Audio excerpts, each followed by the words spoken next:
Yo,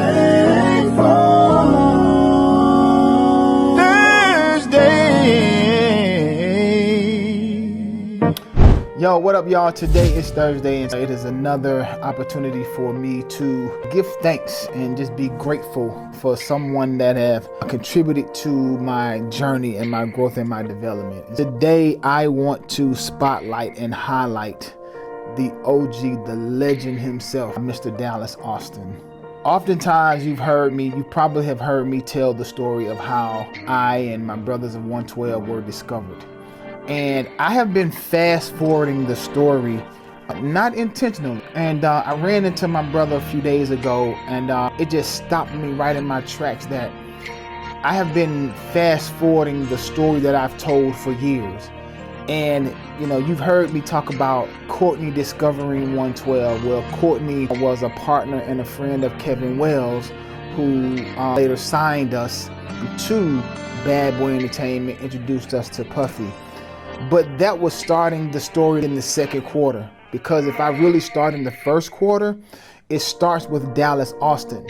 See, there never would have been a Courtney if there wasn't a Dallas Austin. There never would have been a Kevin Wells if there wasn't a Dallas Austin. And so it's no way I can tell this story of my growth and development without starting with Dallas Austin. Dallas, man, super talented producer, visionary, and all of that. But he was in to operate in their gift, in their excellence. My first time ever being in a professional recording studio was at DARP, Dallas Austin Recording Projects. Everything I learned about how to maneuver a studio, how to just to work my way around the studio, know what the terminology of studio, like all the things about a studio came from my time and our time.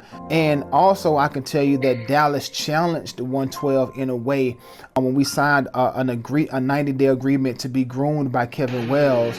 We were just trying to be great so that Dallas could eventually sign us. And although he didn't sign us and we eventually signed to Bad Boy, that time, those months of just being around Dallas and singing for Dallas and him giving us pointers and him telling us try this or do this or do this, or just watching him as he was producing TLC and so many other artists, is no way I can even tell this story of Q Parker and 112 if I fail to mention Dallas Austin, because again, I reiterate, without Dallas, there is no Kevin to tell Courtney, hey, help me find artists, for us to then take them back to Dallas to potentially be signed.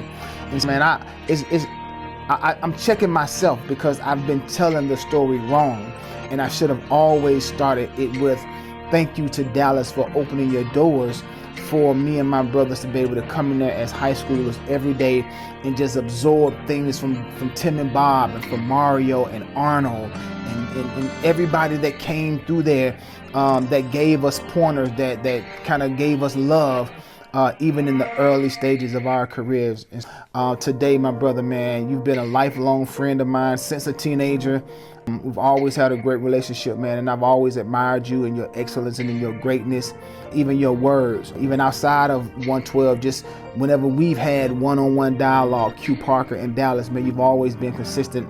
And I just want to tell you in front of everybody, man, thank you for the role that you've played in not just my life and my brothers of 112 lives, but man, the city of Atlanta, man. A lot of times people don't give you your just due, man. Well, I'm here today in front of everybody that follows me and everybody that'll spread this and send it to other people, man. I just want to say it in front of everybody that, man, I'm grateful for you, for what you've meant to me, and that I love you, man, and I appreciate you. So today, I'm shouting out Mr. Dallas Austin, the great, the legend. I love you, man.